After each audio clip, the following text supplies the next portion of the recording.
পানি আসলো না রে বাবা। আমার নবী আল্লাহর কাছে নেওয়া বাদ দিয়া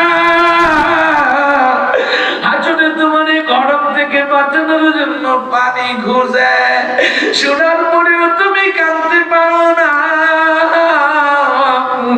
আমার মনে হয় তোমার কোনো বড় গুনাহ আছে, যে গুনার খবর জানলে তোমার মেয়ে তোমার শরমে বাপ ডাকতো না, তোমার ভাই তোমারে করে ঢুকতে দিত না। লজ্জিত হও, চেহারাটা কালো করো, মোহাম্মদ ডাক দাও আল্লাহ, আরো জোরে ডাক দাও, দরদ নিয়ে ডাক দাও।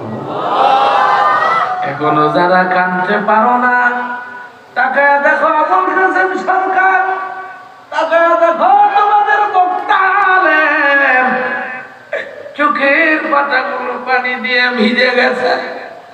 তোমাদের সভাপতি আরো আগে দুইবার চোখ মুছে ফেলেছে।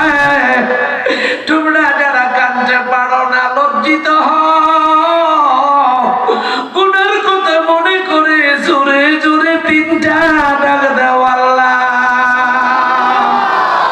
আরো জোরে ডাক দাও, মহাব্বতে ডাক দাও। এখনো যারা কাঁদতে পারো না বাবা, এখনই তোমাদের এই মডেল দেখাইতে চাই না। আমার সামনে হাজারো বয়স্ক মানুষ কাঁদতে আছে। হুজুর তাকায় দেখে যুবক হাতটা উঠায় রাখছে, সবগুলো ভাইয়া ভাইয়া পানি পড়ে।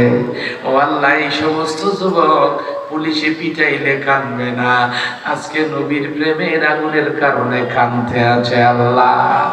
হুজুর তাকায় দেখে, তাকায় দেখে আপনার মাদ্রাসার এতিম ছাত্র, আমার এতিম নবীর এতিম উম্মত অবুঝ বাচ্চা কাঁদতে আছে। ওর কান্নার কারণে ওর মা বাবার গুনাহগুলো মাফ হয়ে যাইতে আছে, ওর গুনাহ নাই।